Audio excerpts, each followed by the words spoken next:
dengan anak saya yang sekolah di pesantren, Pak. Ini mau nanya sudah bersuci atau berwudu. Terima kasih, Kemudian Bapak. bersentuhan dengan wudunya batal. Wudunya batal.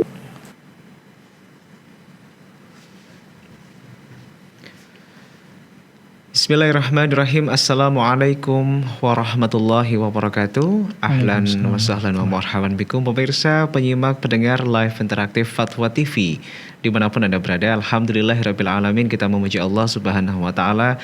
Malam hari ini kembali Allah berikan nikmat kita usia dan semoga kesehatan ya yang bisa kita manfaatkan bersama untuk menimba ilmu dari salah satu media yang sedang Anda saksikan saat ini Fatwa TV.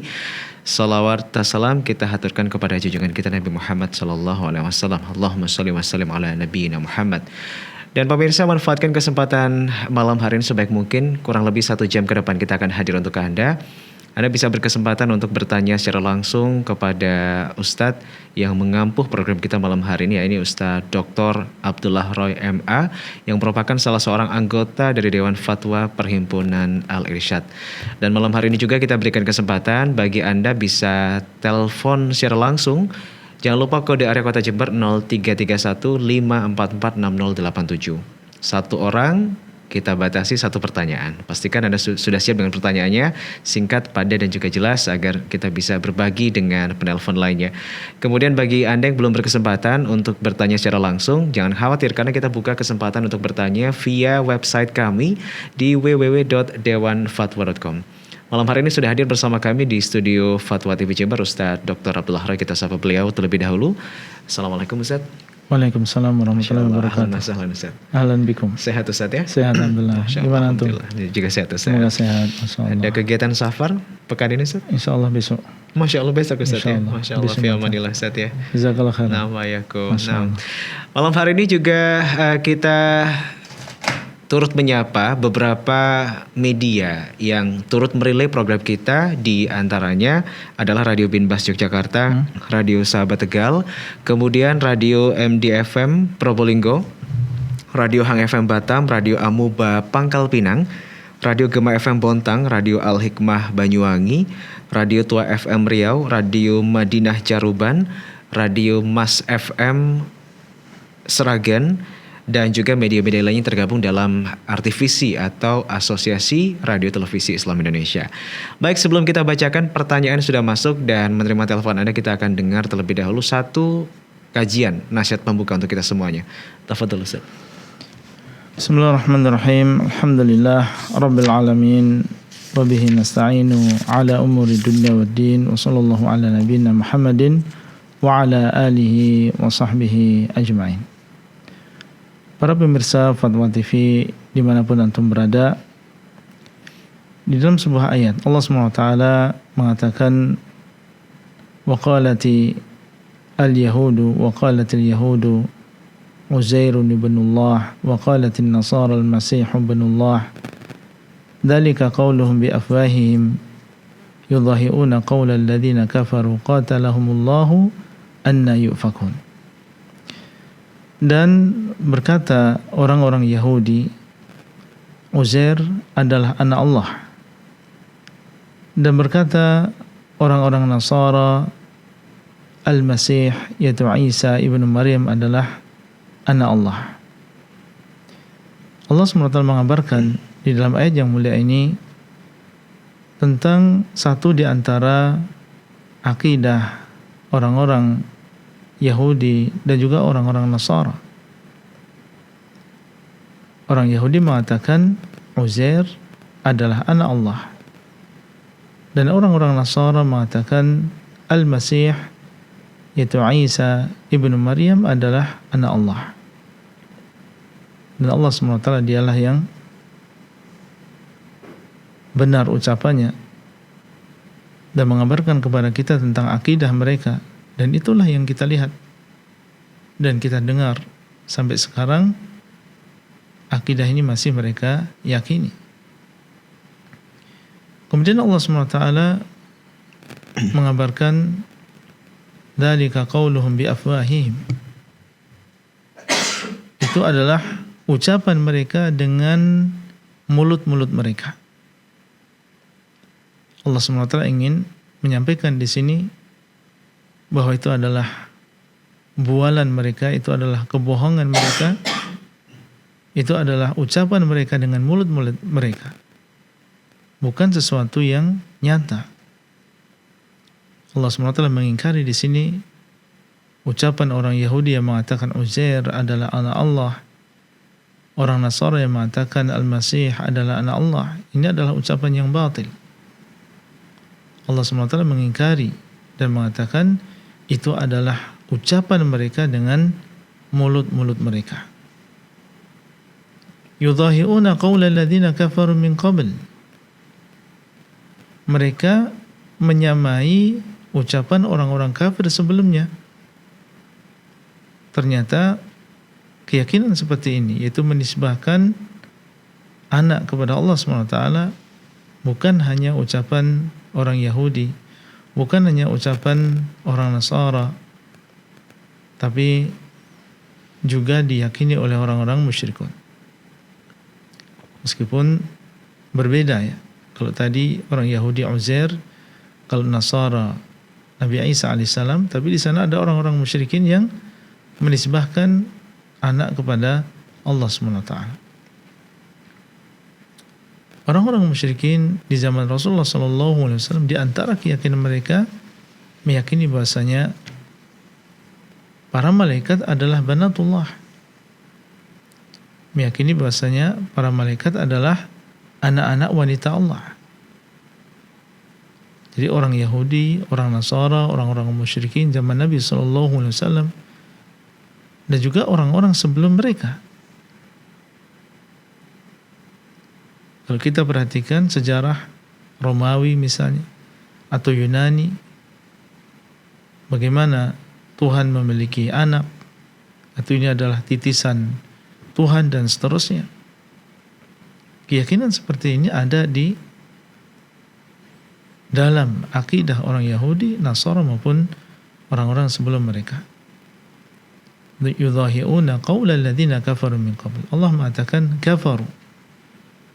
Harusnya mereka yang telah diturunkan kepada mereka Taurat dan juga Injil, diutus kepada mereka para nabi yang mendakwahkan kepada tauhid, mengisahkan Allah SWT di dalam nama dan juga sifat, mensucikan Allah dari seluruh sifat kekurangan.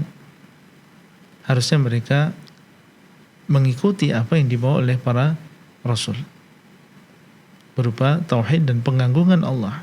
Dan tidak ada di antara para rasul yang mengatakan bahwasanya Allah memiliki anak. Yudhahi'una qawla alladhina kafaru. Ternyata mereka justru malah mengikuti akidah orang-orang kafir. Kemudian Allah mengatakan qatalahumullah. Semoga Allah memerangi mereka, melaknat mereka, menjauhkan mereka dari rahmatnya. Qatalahumullah, semoga Allah memerangi mereka, menunjukkan tentang kekufuran dan kebatilan keyakinan mereka. Allah SWT dialah yang Maha Esa, dan dialah yang Maha Sempurna. Seluruh sifat-sifat kesempurnaan Allah SWT memilikinya. Dan Allah SWT berlepas diri, disucikan dari seluruh sifat kekurangan. Allah SWT dialah As-Samad. As-Samad. Dan yang dimaksud dengan As-Samad adalah zat yang seluruh makhluk kembali kepadanya dalam rangka memenuhi hajat-hajatnya. Dan Allah SWT adalah Al-Ahad, yang Maha Esa.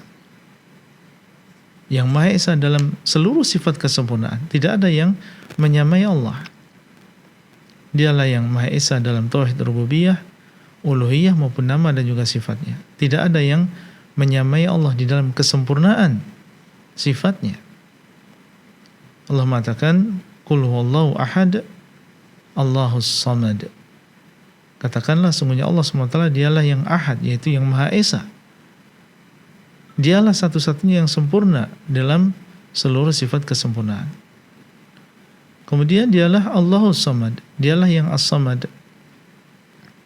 Para makhluk kembali kepadanya dalam menunaikan hajat-hajat mereka. Menunjukkan bahwasanya Allah SWT dialah yang maha sempurna. Adapun orang yang menisbahkan anak kepada Allah SWT, maka hakikatnya dia telah menghinakan Allah SWT.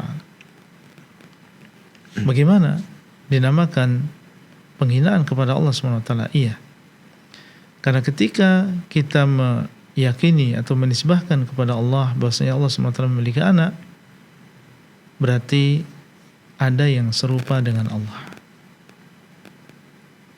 Karena anak ini memiliki sifat yang dimiliki oleh orang tuanya. Ketika kita menetapkan anak bagi Allah SWT, berarti di sana ada yang serupa dengan Allah. Dan ini adalah penghinaan terhadap Allah SWT. Pengagungan yang sebenarnya kepada Allah adalah meyakini bahwasanya Allah SWT dialah satu-satunya yang maha sempurna. Adapun meyakini di sana ada selain Allah yang juga memiliki sifat kesempurnaan yang dinamakan dengan anak, maka ini adalah penghinaan kepada Allah SWT. Oleh karena itu Allah mengatakan anna yufakun, bagaimana mereka dipalingkan. Dan Allah mengatakan lam yalid wa lam yulad wa lam yakul lahu kufuwan ahad. Allah SWT tidak melahirkan dan Allah tidak dilahirkan dan tidak ada yang sebanding dengan Allah SWT. Kemudian di dalam sebuah hadis Nabi SAW menyebutkan bahwa mengatakan atau menisbahkan anak kepada Allah SWT ini adalah termasuk bentuk sesuatu yang menyakiti Allah SWT. Dalam sebuah hadis yang diriwayatkan oleh Bukhari dan juga Muslim, Rasulullah SAW mengatakan, la ahada asbaru ala adhan yasma'uhu minallahi azza wa jalla. Tidak ada yang lebih sabar daripada Allah ketika disakiti. Tidak ada yang lebih sabar daripada Allah ketika disakiti. Allah SWT mendengar makhluk menyakiti Allah SWT al-Khaliq. Innahu yushraku bih, disekutukan. Dia mengatakan ya fulan, menyebut nama selain Allah atau berdoa kepada selain Allah, dan Allah SWT dialah yang maha mendengar, dialah yang maha berkuasa, sementara yang disembah selain Allah ini adalah makhluk yang Allah ciptakan. Allah mendengar ada seorang yang berdoa kepada makhluk tersebut dan bukan berdoa kepada Allah, maka ini sesuatu yang menyakitkan Allah SWT. Tapi Allah bersabar. Wa yuj'alu lahul waladu, dan ada orang yang menisbahkan anak kepada Allah, mengatakan bahwasanya fulan adalah anak Allah, malaikat adalah anak Allah, Uzair adalah anak Allah, Isa adalah anak Allah. Padahal Allah SWT berlepas diri dari yang demikian. Allah mengatakan lam yalid wa lam yulad, Allah tidak melahirkan dan Allah SWT tidak dilahirkan. Ini adalah sesuatu yang menyakitkan Allah, tapi Allah SWT bersabar. Thumma huwa yu'afihim wa yarzuquhum. Kemudian setelah itu Allah SWT masih menjaga mereka, istidraj, wa yarzuquhum, dan masih memberikan rezeki kepada mereka. Allah disakiti dengan dikatakan bahwa Allah memiliki anak, tapi Allah SWT tidak langsung menurunkan azabnya. Sebagian mereka masih diberikan afiah, keselamatan oleh Allah, masih diberikan rezeki oleh Allah SWT. Ini menunjukkan bahwasanya menisbahkan anak kepada Allah itu adalah penghinaan. Itu adalah sesuatu yang membuat murka Allah SWT. Setelah ini semua, bagaimana seorang muslim kemudian justru malah memberikan selamat kepada orang-orang yang meyakini bahwasanya Allah SWT memiliki anak, atau bahkan merayakan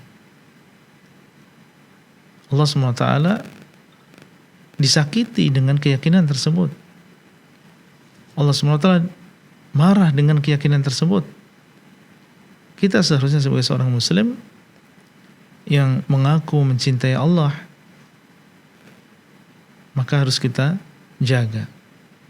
Dan kita membenci orang yang menyakiti Allah SWT. Kita membenci orang yang membuat marah Allah dengan keyakinan-keyakinan tersebut. Itu yang seharusnya ada pada diri seorang muslim. Bukan justru malah mengucapkan selamat kepada orang-orang yang merayakan kelahiran seorang anak Tuhan. Jangan sampai kita mendapatkan murka Allah SWT. Kalau misalnya seseorang mengucapkan selamat dan di dalam hatinya dia meyakini bahwa itu adalah keyakinan yang mungkar, keyakinan yang batil, maka ini adalah sesuatu yang diharamkan, maksiat. Tidak boleh seseorang mengucapkan selamat meskipun dirinya mengingkari. Mungkin mengucapkan selamat karena tidak enak dengan tetangga, atau dia pernah mengucapkan selamat hari raya Idul Fitri, atau dia adalah atasan kita. Kalau memang tidak diperbolehkan dalam agama, tidak boleh kita mengucapkan selamat, meskipun mereka mengucapkan selamat kepada kita. Namun apabila seseorang mengucapkan selamat dan keyakinannya sama, ridha dengan keyakinan tersebut bahwasanya Allah SWT memiliki anak, maka ini bisa sampai kepada kekufuran. Kufur orang yang mengatakan bahwasanya Allah SWT memiliki anak. Laqad kafara alladziina qalu innallaha tsalitsu tsalatsa. Sungguh kafir orang yang mengatakan bahwasanya Allah adalah satu di antara tiga. Ada bapak, ada anak, ada bunda. Maka seorang muslim pantang untuk mengucapkan selamat kepada orang-orang kafir yang mereka merayakan tentang hari raya mereka, dan hari raya tersebut adalah dalam rangka mengingat kembali atau memperingati kelahiran seorang anak Tuhan yang dinisbahkan kepada Allah SWT. Demikian, semoga bermanfaat. Wallahu ta'ala a'lam. Nah, Ustaz, jazakallahu khairan Ustaz atas satu nasihat pembuka, dan ini semoga bermanfaat ya untuk kita semua pemirsa, pendengar dan juga penyimak live interaktif Fatwa TV dengan episode Jalan Lurus dimanapun Anda semua berada. Tapi malam hari ini kita berikan kesempatan sekali lagi bagi pemirsa untuk bisa bertanya secara langsung kepada Ustadz. Line telepon sudah kami buka 0331 5446087. Kemudian Anda juga bisa bertanya melalui jalur website kami, silakan di www.dewanfatwa.com. Sambil menantikan penelpon, Ustadz, kita bacakan dulu pertanyaan yang sudah masuk di kesempatan malam hari ini. Bismillah. Nah, pertanyaan pertama Ustaz datangnya dari saudari Cici Muafia, Ustaz, dari Kabupaten Luwu Utara, Sulawesi Selatan. Assalamualaikum warahmatullahi wabarakatuh, Ustaz. Assalamualaikum warahmatullahi wabarakatuh. Ustadz mau bertanya, seringkali saya bermimpi ular dan kemarin saya bermimpi ingin sekali memegang ular-ular kecil, tapi saat saya mau memegang ular tersebut tiba-tiba hilang dan mati. Lanjut, di rumah teman saya ada pohon mangga besar dan ada 2 ular sedang dan besar. Nah, saya memegang kepala ular yang besar itu, tetapi ular itu masuk di tubuh saya karena saya... Afwan, kita ulang Ustaz ya. Ya. Di rumah teman saya ada pohon mangga besar dan ada 2 ular sedang dan besar. Nah, saya memegang kepala ular yang besar itu, tetapi ular itu masuk di tubuh saya karena saya sangat takut. Kemudian saya membaca istighfar 3 kali dan takbir sekali, saya langsung terbangun. Pertanyaan saya, Ustaz, apakah arti dari mimpi seperti itu, Ustaz? Ya. Allahu a'lam tentang takbir dan takwil dari mimpi tersebut. Namun seorang muslim apabila dia melihat sesuatu yang menakutkan, mimpi yang buruk, maka dia berlindung kepada Allah dari godaan syaitan yang terkutuk. Karena itu berasal dari syaitan yang ingin menjadikan seorang muslim bersedih, yang ingin menakut-nakuti seorang muslim. Maka dia berlindung kepada Allah, mengatakan a'udzubillahi minasyaitonir rajim.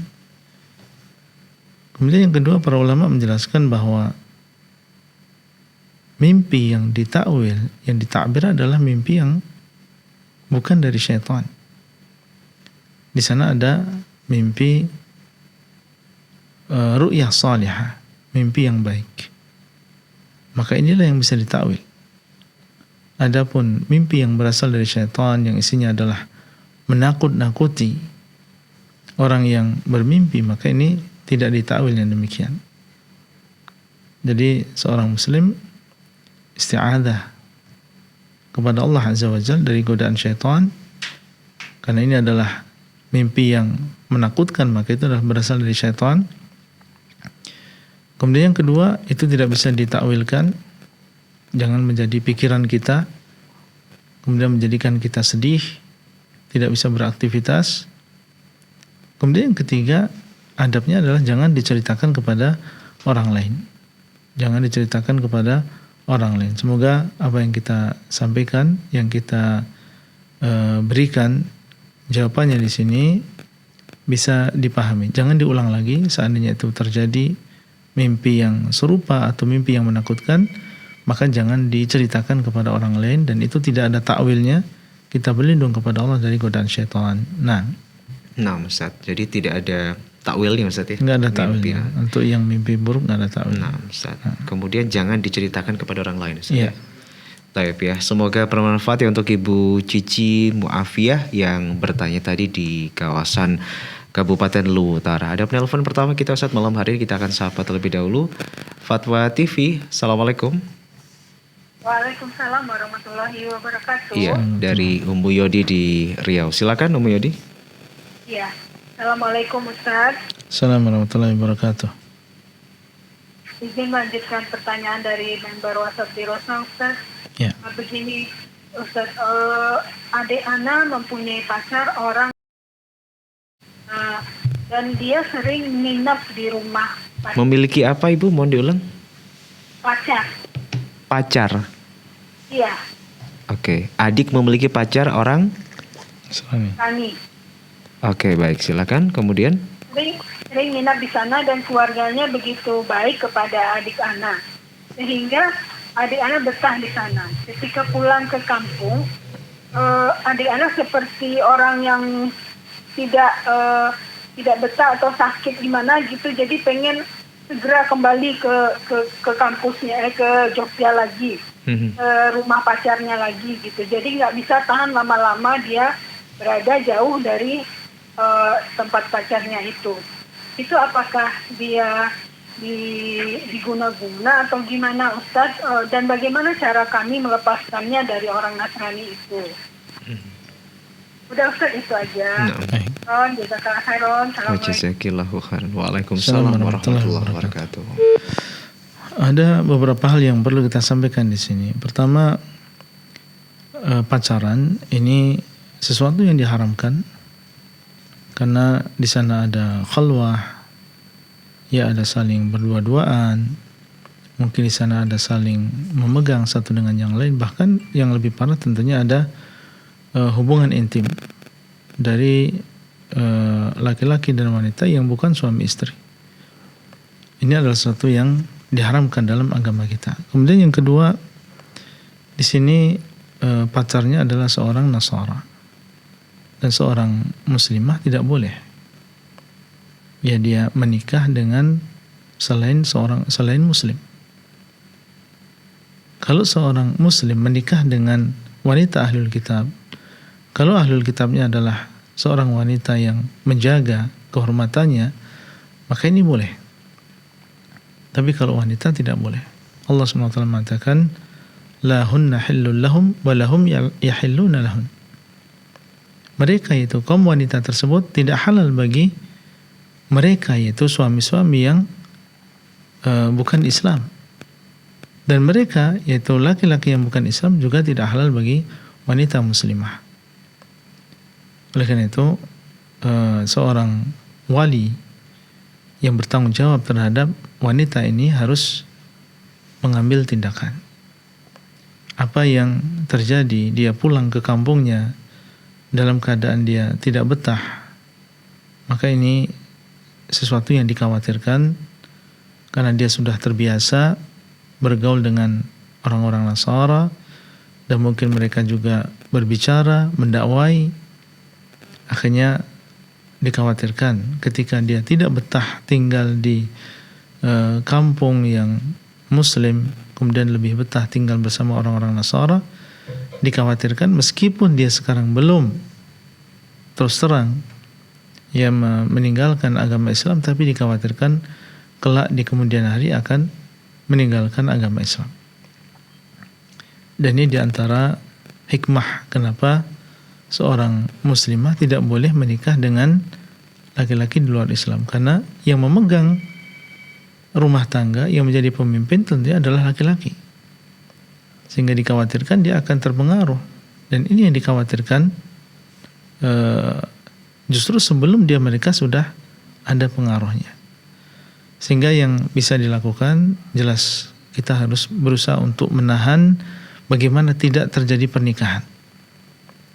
Nah, di sini perlu ketegasan dari seorang wali, seorang ayah, paman, adik, kakak, harus ada ketegasan. Ya, jangan sampai dia keluar dari agama Islam sehingga rugi dunia dan akhirat. Jangan kita diam, jangan kita biarkan anak putri kita dalam keadaan seperti itu. Kita harus punya ketegasan. Harus punya ketegasan bagaimana supaya dia tidak menikah dengan orang di luar Islam. Dan masing-masing dari kita mendapatkan amanah dan akan ditanya oleh Allah tentang tentang amanah tersebut. Orang tua adalah pemimpin dan dia akan ditanya tentang orang-orang yang dia pimpin. Anak kita, apalagi anak perempuan kita, ini adalah tanggung jawab kita. Bukan hanya masalah nafkah zahir yang kita berikan, tapi juga kita menjaga agamanya. Semoga Allah SWT melindungi para pemuda kita dan juga para pemudi kita dari fitnah. Wallahu ta'ala a'lam. Nah, Ustaz, semoga bermanfaat ya untuk Ummu Yodi yang sudah bertanya dari Pekanbaru Riau tadi. Kemudian ada penelpon kedua kita akan sapa terlebih dahulu. Ada Pak Ali Imron dari Lampung Barat sudah tersambung bersama kami. Fatwa TV, Assalamualaikum. Waalaikumsalam. Ya, silakan Pak Ali Imron, pertanyaan Anda. Saya mau nanya gini Pak Ustadz. ya. Masalahkan sholat duha itu yang sebenarnya itu bagaimana ayatnya dan doanya? Tolong jelaskan dulu. Doa setelah sholat duha, Pak ya? Ya. Belum Baik. sholat duha, ayatnya ayat apa dan doanya doa apa? Ya. Nah, baik. Baik, terima kasih Pak Imran pertanyaannya. Ya, udah lama ada tulisan betul. Ya. Baik. Jazakallah khair, terima kasih Pak Ali Imran. Nah, Ustaz. Nah, Doa sholat duha, Ustaz. ya. Salat duha ini tidak ada di sana dalil yang menunjukkan adanya ayat tertentu yang dibaca pada 2 rakaat salat duha. Ada yang mengatakan dibaca pada rakaat yang pertama Asy-Syams, kemudian yang rakaat yang kedua Ad-Duha. Karena di dalam kedua surat ini ada disebutkan Ad-Duha, wasyamsi wadduhaha wal qamari idza talaha wadduha wal laili idza saja. Sebagian ada yang mengatakan dibaca dua surat ini dalam salat duha. Tapi yang seperti ini tentunya perlu dalil.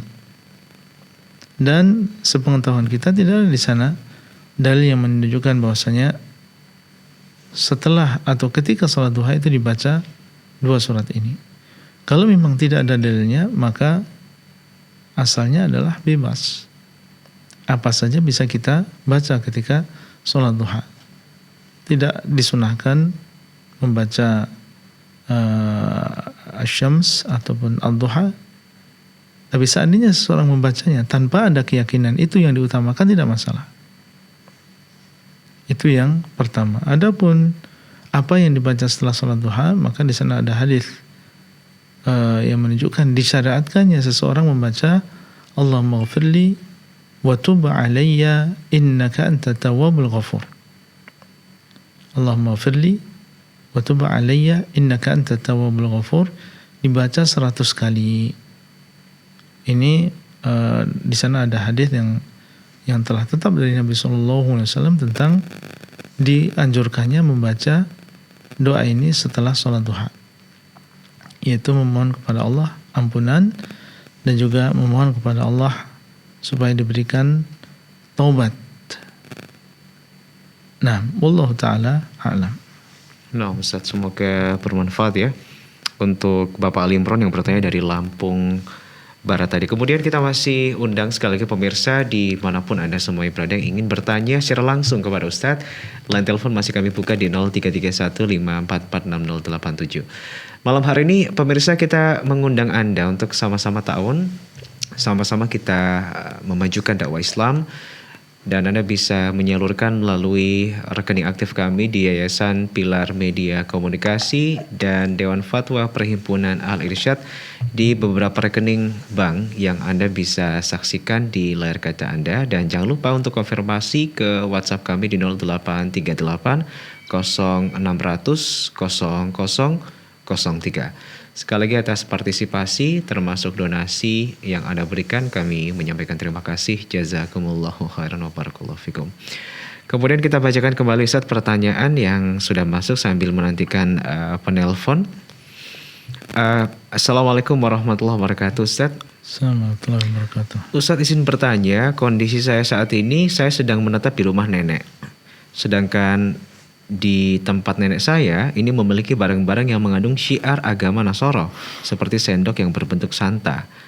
Tindakan apa Ustaz yang harus saya lakukan? Apakah saya cukup menasihatinya? Ya.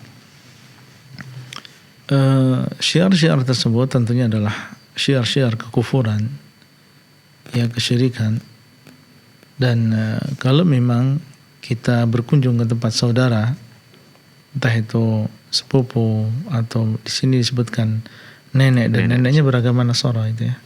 Ada kemungkinan, coba tidak dijelaskan di sini. Seandainya di situ ada orang yang beragama Nasara dan itu adalah keluarga kita, kemudian kita lihat di dalam rumahnya ini banyak syiar-syiar mereka, mungkin gambar-gambar, lukisan-lukisan atau bahkan patung atau tanda sesuatu yang merupakan syiar mereka, maka ini bukan berarti seseorang tidak boleh mengunjungi rumah tersebut. Boleh.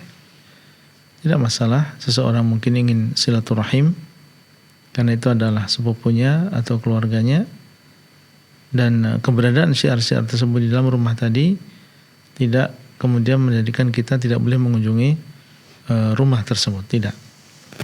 Dan disebutkan dalam sebagian athar bahwasanya sebagian sahabat Nabi SAW ketika mereka membuka beberapa negara yang kafir, kemudian mereka ingin melakukan sholat dan tidak ada tempat kecuali di tempat ibadah mereka, ya, kecuali di tempat ibadah orang Nasara. Maka akhirnya mereka pun atau sebagian mereka melakukan sholat di tempat tersebut. Dan kita tahu bahwasanya tempat ibadah biasanya ada syiar-syiarnya.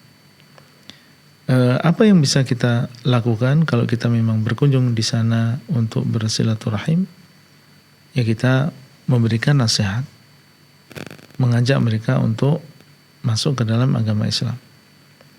Banyak di antara mereka yang masih di atas fitrah yang baik, ya, tentang semangat untuk beribadah, meyakini tentang keagungan Allah, dan mereka pun terkadang mengetahui bahwasanya apa yang ada pada agama mereka ini adalah sesuatu yang salah. Cuma mereka terkadang tidak bisa mengungkapkan atau khawatir dan juga takut. Sehingga apabila kita datang kemudian mengingatkan dan mendakwahkan, semoga ini menjadi penguat bagi orang-orang yang Allah SWT kehendaki hidayah pada dirinya. Jadi kita manfaatkan silaturahim tersebut untuk mendakwahi mereka kepada jalan Allah. Wallahu taala a'lam. Nah, semoga bermanfaat ya untuk penanya tadi yang sudah mengirimkan pertanyaan, Rizky Fani Kurnia dari Depok, Jawa Barat. Kemudian dari penelpon berikutnya Ustaz sudah tersambung kembali bersama kami di line Fatwa TV. Ada Ibu Rosmini dari Pacitan. Fatwa TV, Assalamualaikum. Waalaikumsalam warahmatullahi wabarakatuh. Silakan Ibu, pertanyaannya. Ya. Assalamualaikum warahmatullahi wabarakatuh, Ustaz. Assalamualaikum warahmatullahi wabarakatuh. Kami ingin menanyakan tentang membaca surat Ar-Rahman dan surat Waqiah setiap habis subuh. Dan surat apa Ibu? Ar-Rahman dan Waqiah. Waqiah, surat Al-Waqiah. Iya. Ya, ila waqa'atil waqiah. Oh, nah. Itu katanya akan memudahkan rezeki di hari itu, katanya si dia.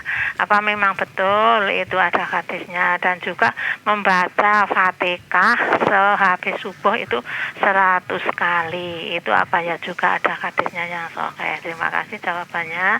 Jazakallahu khairan. Assalamualaikum warahmatullahi wabarakatuh. Waalaikumsalam warahmatullahi wabarakatuh. Iya, mengatakan bahwasanya membaca sebuah surat tertentu pada waktu tertentu itu memiliki keutamaan tertentu, ini perlu dalil. Mengatakan bahwasanya diutamakan, dianjurkan membaca surat Ar-Rahman, membaca surat Al-Waqiah, menentukan surat tertentu, kemudian waktu tertentu setelah sholat subuh, maka akan mendapatkan keutamaan demikian dan demikian. Tidak ada di sana dalil yang menunjukkan. Padahal yang namanya keyakinan, ibadah itu harus kembali kepada dalil. Dan ternyata tidak ada di sana dalil yang menunjukkan bahwa membaca kedua surat ini diutamakan. Di sana ada keutamaan ketika dibaca setelah sholat subuh. Sehingga jangan sampai seseorang membiasakan dirinya membaca dua surat tersebut dengan keyakinan bahwasanya dia akan mendapatkan pahala tertentu atau keutamaan tertentu. Jangan dilakukan ya membaca kedua surat tadi dengan sengaja setelah sholat subuh untuk mendapatkan keutamaannya. Ya, tadi ada pertanyaan yang kedua apa ya? Kemudian membaca surat Al-Fatihah 100 kali. Oh iya, itu juga demikian. Menentukan surat Al-Fatihah 100 kali setelah sholat subuh. Nah, ya, setelah itu sholat subuh. Apakah juga tidak ada dalilnya? Tidak ada dalilnya. Tidak ada dalilnya. Dan yang namanya ibadah ini adalah tauqifiyah. Ibadah itu kita terima jadi dari Rasulullah SAW. Allah mewahyukan kepada beliau dan mengajarkan kepada kita tentang bagaimana cara beribadah kepada Allah SWT. Nah, Baik, Ustaz ya. Jadi butuh dalil. Dan yang disampaikan tadi ternyata tidak ada dalilnya. Semoga bermanfaat untuk Ibu Rosmini yang bertanya dari Pacitan. Kita akan bergeser ke kawasan Tangerang. Malam hari ini ada Ibu Neneng. Sudah tersambung bersama kami. Fatwa TV. Assalamualaikum. Waalaikumsalam warahmatullahi wabarakatuh. Nah, silakan Ibu pertanyaannya. Afwan, Ustadz izin bertanya. Bagaimana cara mengganti sholat asar yang pernah tertinggal pada tahun yang lalu? Baik. Ingat Ibu ya waktu maksudnya tertinggalnya saat sholat asar Ibu ya? Iya, sholat asar itu karena dalam keadaan di tempat di daerah orang lain saat itu mau sholat asar, tapi bingung mencari daerah situ belum ketemu musola. Kita nggak tahu rumah-rumah orang itu, ternyata pada saat mau sholat kita di tempat orang Nasyoro, tapi tahu-tahu sudah terdengar azan maghrib. ya. Teringatnya baru sekarang Ibu? Bukan ingatnya dari sekarang. Bingung saat itu karena kami masih belum tahu. Oh, baik. Saya belum tahu itu harus bagaimana. Nah, sampai saat ini saya terasa masih nggak enak gitu di hati, mengganjal di hati. Bagaimana sholat yang tertinggal saat itu gitu, sholat asar pada saat itu. Nah, baik. Terima kasih Bu Neneng pertanyaannya. Barakallahu fiik. Wa jazakillahu khairan. Nah, perlu kita ketahui bersama bahwasanya Allah SWT telah menjadikan untuk Nabi SAW berupa kekhususan. Di antaranya kekhususan kita umat beliau adalah dijadikan tanah itu sebagai tempat untuk sholat. Beliau mengatakan wa ju'ilat liyal ardu masjidan wa tahura. Telah dijadikan untukku tanah atau bumi sebagai masjidan wa tahura, sebagai masjid. Artinya bisa digunakan untuk sholat. Di mana saja. Kalau kita mendapatkan waktu sholat, sudah masuk sholat asar misalnya, dan kita mungkin di daerah yang jarang sekali masjid, karena kebanyakan daerahnya adalah orang-orang di luar Islam, maka kita sholat di mana saja. Kita sholat di pinggir jalan, atau sholat di tempat yang teduh di bawah pohon, tidak masalah. Ya, itu sesuatu yang diperbolehkan dalam agama kita, sehingga tidak ada alasan untuk mengakhirkan waktu sholat tersebut. Tapi sekarang sudah terjadi, dan seseorang setelah mencari dan tidak ada, dia sholat di tempat orang Nasara, kemudian ketika dalam keadaan sholat datang waktu sholat maghrib, karena tadi terlambat, ia mencari-cari dan tidak menemukan. Maka kita katakan semoga ini adalah termasuk udzur. Artinya keterlambatan dia adalah udzur bagi dia, karena dia tidak tahu. Taunya harus berada di dalam rumah atau di tempat tertentu. Iya, semoga yang demikian adalah termasuk udzur bagi dia, sehingga tidak perlu risau, ya, tidak perlu was-was. Ya, karena sholat asar yang dia lakukan meskipun datang sholat maghrib ini sah, karena dia lakukan dengan udzur, itu sudah mencari-cari dan menurut dia adalah harus di musola misalnya, maka yang demikian semoga adalah termasuk udzur, tidak perlu dia mengulang lagi untuk melakukan sholat asar, karena dia lakukan cuma dia terlambat sehingga datang maghrib, sementara dia belum selesai sholat asarnya. Jadi semoga itu adalah sholat yang diterima oleh Allah SWT, dan tidak ada kewajiban bagi kita untuk menggantinya. Wallahu ta'ala a'lam. Nah, Ustaz, Masya Allah. Semoga Allah berikan kemudahan untuk Ibu Neneng di Tangerang tadi. Barakallahu fiik. Kemudian ada penelpon berikutnya. Kali ini kita ke kawasan Magetan, Ustaz. Ada Pak Sukidi. Kita sapa terlebih dahulu. Fatwa TV. Assalamualaikum. Waalaikumsalam warahmatullahi wabarakatuh. Baik, silakan Pak Sukidi pertanyaan Anda. Oke. Assalamualaikum Ustaz. Assalamualaikum warahmatullahi wabarakatuh. Mohon izin untuk bertanya. Ya, silakan Bapak. Bertanya puasa sunnah yang yaitu puasa Senin Kamis, biasanya puasa 3 hari setiap bulan, dan puasa Daud. Yang saya tanyakan masalah puasa Senin Kamis ini, kalau lanjut pada puasa yang 3 hari itu ada dalilnya Ustaz. Mamanya ini contoh aja, Kamis tanggal 12, terus Jumatnya kan 13 dan terusnya gitu. Lanjut gitu diperkanan atau ada perintahnya dari Rasul. Makasih Ustaz. Baik. Assalamualaikum. Waalaikumsalam warahmatullahi wabarakatuh, Ustaz. Iya. Puasa Senin Kamis dengan puasa 3 hari. Ayyamul Bid saja. Iya. Ini 2 ibadah yang bisa dilakukan dua-duanya. Bapak puasa Senin Kamis jalan. Nanti kalau sudah datang saatnya tanggal 13, maka dia melakukan puasa bil tanggal 13, 14, 15, tidak masalah. Jadi ini termasuk musabaqah, kita berlomba dalam kebaikan, memperbanyak puasa yang merupakan amalan yang diridhai oleh Allah SWT dan memiliki keutamaan yang banyak. Jadi bisa seseorang menjamak antara puasa Senin Kamis dengan puasa 3 hari pada sebulan atau puasa 3 hari setiap bulannya, tidak masalah. Tapi kalau tadi pertanyaannya Kamis dia puasa tanggal 12, Jumat, Sabtu, Ahad adalah tanggal 13, 14, 15. Lalu bagaimana seandainya terjadi tanggal Senin tanggal 12, kemudian Selasa, Rabu, Kamis adalah 13 sampai 15. Bagaimana niatnya ketika di hari Kamis? Kalau hari Selasa, Rabu jelas ya, niatnya adalah ingin puasa Ayyamul Bid. Bagaimana dengan hari Kamis? Dia tanggal 15 sekaligus dia adalah hari Kamis yang diutamakan untuk berpuasa di dalamnya. Maka seseorang bisa berniat dengan niat puasa Ayyamul Bid. Ya, puasa Ayyamul Bid tanggal 15. Kemudian karena ini pas dengan hari Kamis, maka semoga dia mendapatkan pahala double. Yang pertama dia niat berpuasa tanggal 15 Ayyamul Bid.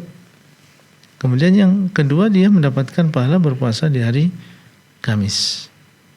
Jadi diharapkan orang yang demikian dia bisa mendapatkan pahala lebih. Ya, berpuasa di hari Kamis dan juga berpuasa di Ayyamul Bid. Wallahu taala a'lam.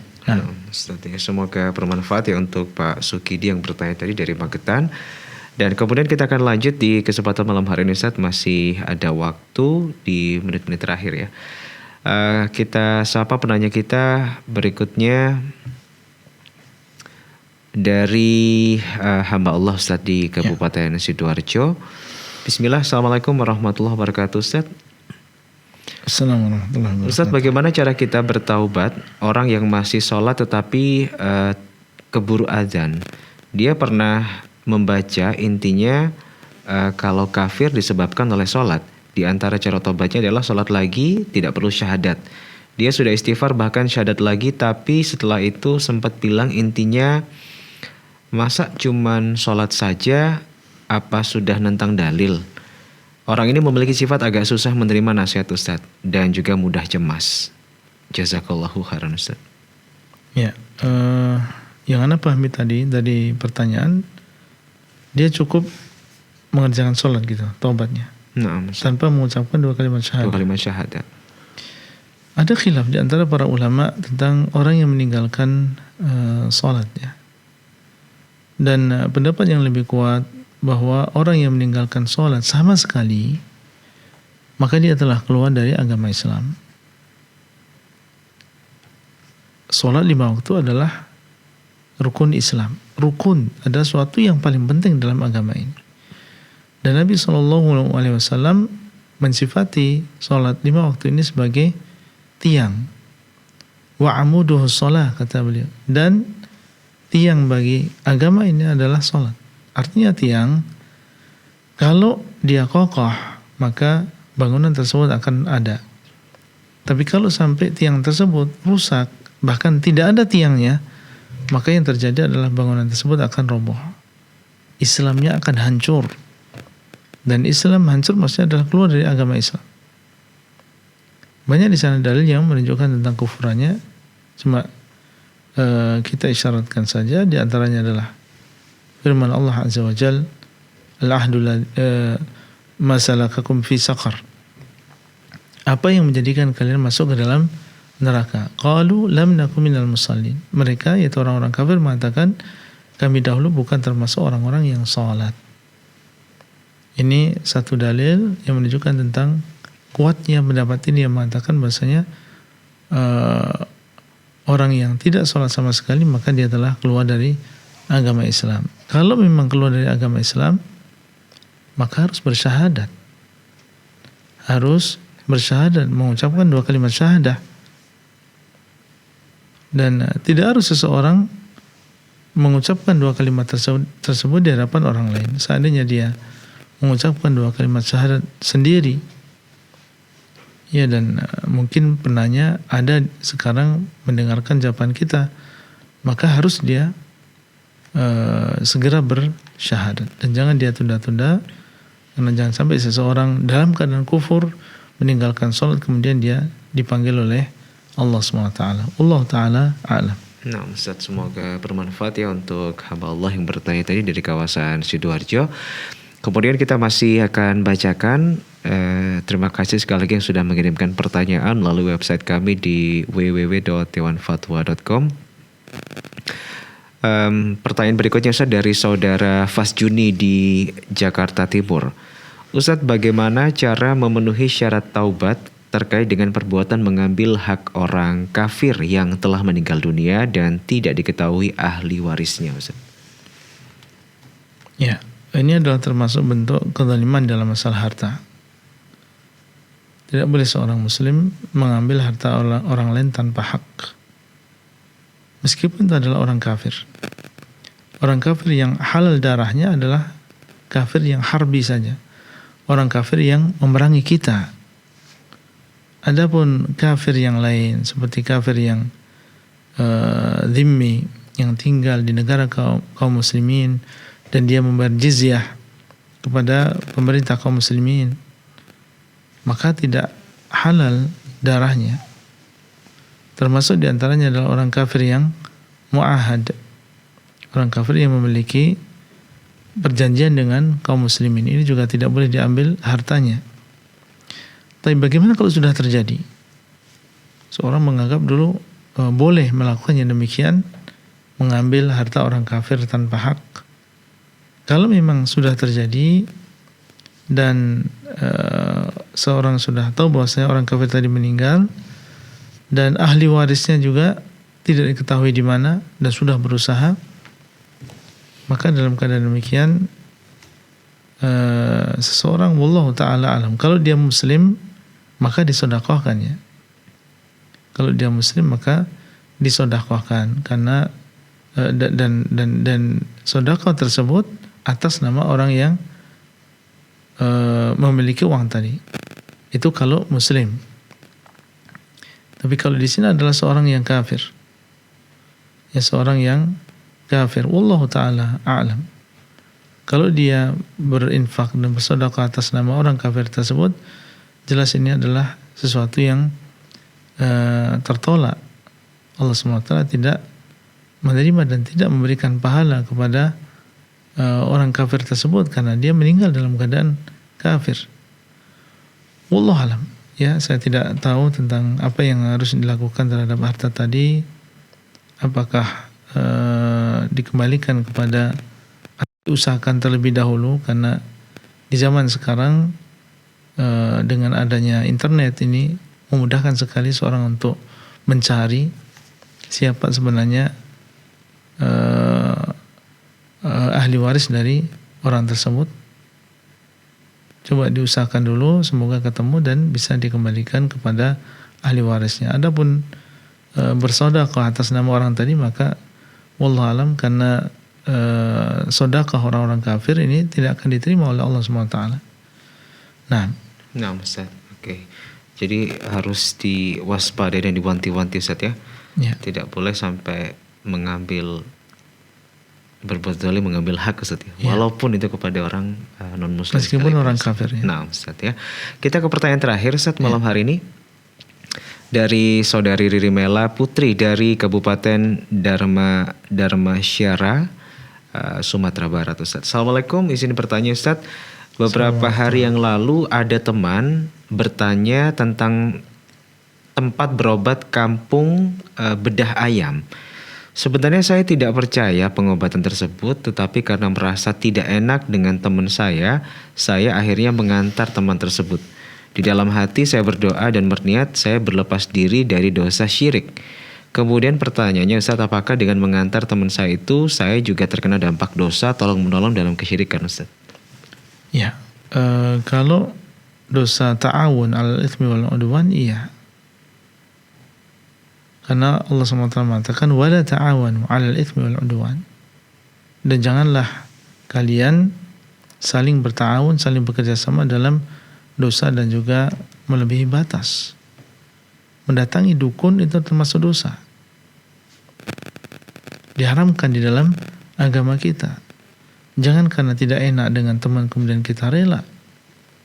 Man ata kahinan fas'alahu an syai' fasaddaqahu bima yaqul faqad kafara bima unzila ala Muhammadin sallallahu alaihi wasallam. Barang siapa yang mendatangi seorang kemudian dia bertanya dan membenarkan, maka